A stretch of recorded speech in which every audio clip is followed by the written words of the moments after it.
샬롬, 복된 목요일입니다. 오늘도 하나님의 말씀으로 하루를 시작하는 여러분의 삶에 주의 은혜와 평강이 가득하기를 축복합니다. 함께 나눌 말씀은 사무엘상 8장입니다. 사무엘은 늙자 자기의 아들들을 이스라엘의 사사로 세웠다.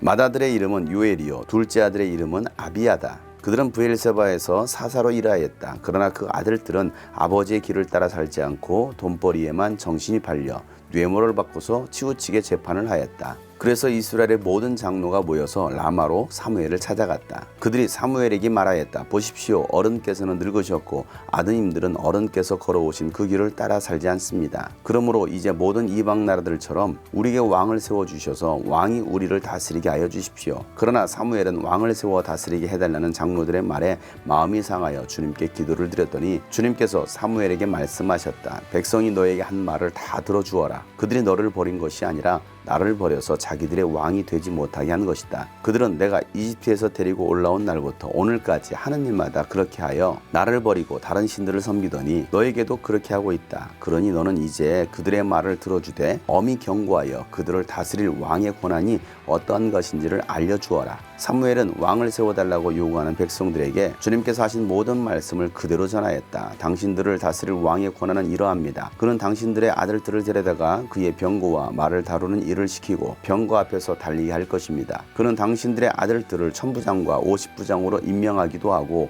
왕의 밭을 갈게도 하고 곡식을 거두어 드리게도 하고 무기와 병거의 장비도 만들게 할 것입니다. 그는 당신들의 딸들을 데려다가 향유도 만들게 하고 요리도 시키고 빵도 굽게 할 것입니다. 그는 당신들의 밭과 포도원과 올리브 밭에서 가장 좋은 것을 가져다가 왕의 신하들에게 줄 것이며 당신들이 둔 곡식과 포도에서도 열의 하나를 거두어 왕의 관리들과 신하들에게 줄 것입니다. 그는 당신들의 남종들과 여종들과 가장 뛰어난 젊은이들과 나귀들을 끌어다가 왕의 일을 시킬 것입니다. 그는 또 당신들의 양떼 가운데서 열의 하나를 거두어 갈 것이며 마침내 당신들까지 왕의 종이 될 것입니다. 그때에야 당신들이 스스로 택한 왕 때문에 울부짖을 터이지만 그때에 주님께서는 당신들의 기도에 응답하지 않으실 것입니다. 이렇게 일러주어도 백성은 사무엘의 말을 듣지 않고 말하였다. 그렇지 않습니다. 우리에게도 왕이 있어야 되겠습니다. 우리도 모든 이방 나라들처럼 우리의 왕이 우리를 다스리며 그 왕이 우리를 이끌고 나가서 전쟁에서 싸워야 할 것입니다. 사무엘이 백성의 모든 말을 듣고 나서 주님께서 들으시도록 다 하리니 주님께서 사무엘에게 말씀하셨다. 너는 그들의 말을 받아들여서 그들에게 왕을 세워주어라. 그래서 사무엘은 이스라엘 사람들에게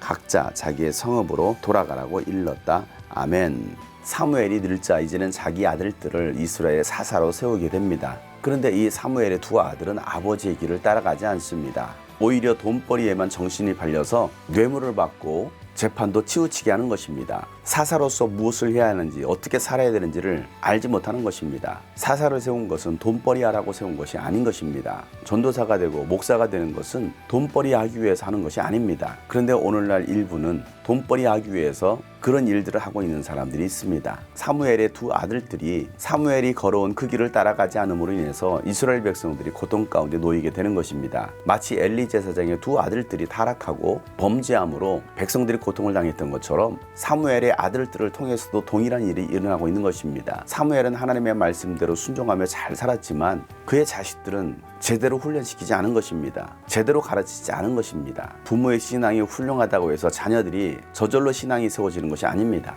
부모들은 자녀들을 제대로 하나님의 말씀으로 양육해야 되는 것입니다. 이스라엘 백성들은 사무엘의 두 아들들 때문에 고통을 당하고 있다고 생각해서 이제는 왕을 요구합니다. 왕이 세워져서 다스려 달라는 것입니다. 그 말을 들은 사무엘은 마음이 상합니다. 그리고 주님께 기도합니다. 그러자 주님께서 말씀하시기를 이스라엘 백성들이 사무엘을 버린 것이 아니라 하나님을 버린 것이라는 겁니다. 하나님을 버림으로 더 이상 하나님이 그들의 왕이 되지 않는다라는 것입니다. 하나님만이 왕이신데 하나님의 통치를 받기를 거절하는 것입니다. 그리고 자기 욕심을 따라 세상의 것들이 왕이 되기를 바라는 것입니다. 여러분의 왕은 누구입니까? 여러분은 무엇으로부터 지배를 받고 있습니까? 통치를 받고 있습니까? 여러분은 어떤 왕을 요구하고 계십니까? 하나님만이 여러분의 참된 왕이 되시기를 축복합니다. 세상 사람들처럼 왕을 요구하는 이스라엘 백성들에게 왕이 세워졌을 때 어떠한 고통들이 있는지를 자세하게 말씀해 주십니다. 그 왕 때문에 고통을 당할 것이라는 것입니다. 그렇게 자세하게 말해줬지만 여전히 이스라엘 백성들은 듣지 않고 그래도 왕이 있어야 되겠다라고 요구합니다. 그 왕이 이스라엘 백성들을 이끌고 나가서 전쟁에 나가서 싸워야 된다는 것입니다. 지금까지 그 전쟁을 승리케 해주신 분이 누구였습니까? 하나님이었습니다. 그런데도 그들은 하나님을 잊어버리고 왕 대신 하나님을 거절하는 것입니다. 하나님은 이스라엘 백성들의 요구대로 그들에게 왕을 세워주라고 말씀하십니다. 우리가 하나님을 버리고 하나님이 아닌 다른 왕들을 요구할 때 하나님은 그대로 되게 하십니다. 그러나 그 결과에 대한 책임은 그 사람이 져야 되는 것입니다. 사랑하는 여러분 오늘도 무엇을 구하고 있습니까? 여러분에게 있어서 왕은 무엇입니까? 오직 하나님만이 우리의 왕 되심을 고백하며 왕 되신 하나님이 우리를 다스려 주시고 통치해 주시기를 구하시기를 바랍니다. 이스라엘 백성들처럼 참된 왕을 버리는 자들이 아니라 만왕의 왕 되신 하나님 예수 그리스도를 믿고 따라갈 수 있는 저와 여러분 되시기를 예수 이름으로 축복합니다. 샬롬.